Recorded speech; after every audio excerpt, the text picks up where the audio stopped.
मैया शेरा वाली, हे मैया जोता वाली, हे मैया शेरा वाली आजा।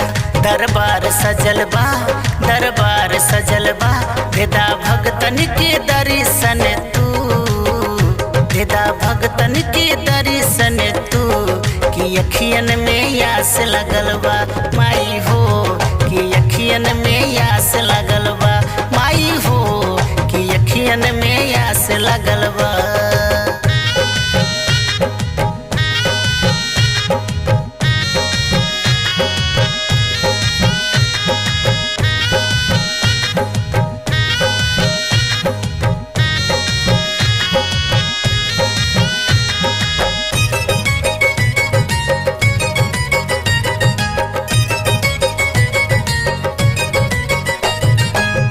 महिमा तुहार माई अजब निराली, केहू समझे ना पावेला, केहू समझे ना पावेला।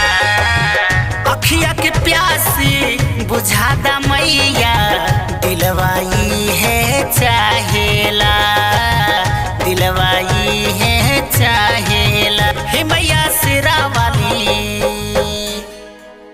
हे मैया लटा वाली, हे मैया शेरा वाली आजा। दरबार सजल बा, दरबार सजल बा, देदा भगतन के दर्शन तू, देदा भगतन के दर्शन तू। कि अखियन में आस लगल बा माई हो, कि अखियन में आस लगल बा माई हो, कि अखियन में आस लगल बा।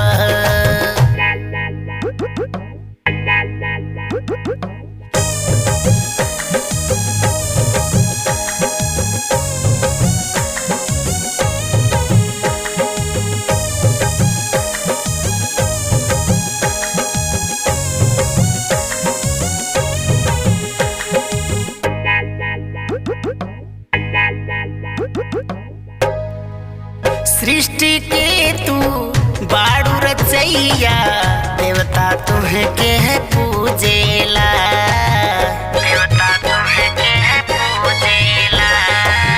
हमहु नदान बनी सुना मैया, हमके कुछ ना सूझेला, हमके कुछ ना सूझेला। हे मैया शेरा वाली, हे मैया जोता वाली, हे मैया शेरा वाली आजा। दरबार सजल बा, दरबार सजल बा, देदा भगतन के दर्शन तू, देदा भगतन के दर्शन तू। कि अखियन में आस लगल बा माई हो, कि अखियन में आस लगल बा माई हो, कि अखियन में आस लगल बा।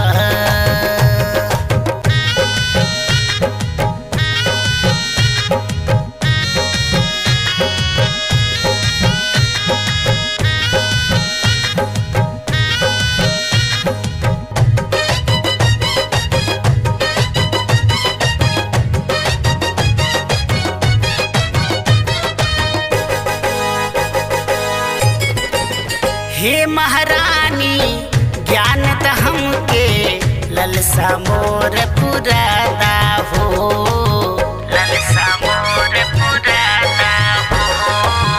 दीनानाथ करेला बिनती, श्रद्धा मोर पुरादा हो, श्रद्धा मोर पुरादा हो। हे मैया शेरा वाली, हे मैया लटा वाली, हे मैया शेरा वाली आजा। दरबार सजल बा, दरबार सजल बा, देदा भगतन के दर्शन तू, देदा भगतन के दर्शन तू। कि अखियन में आस लगल बा माई हो, कि अखियन में आस लगल बा माई हो, कि अखियन में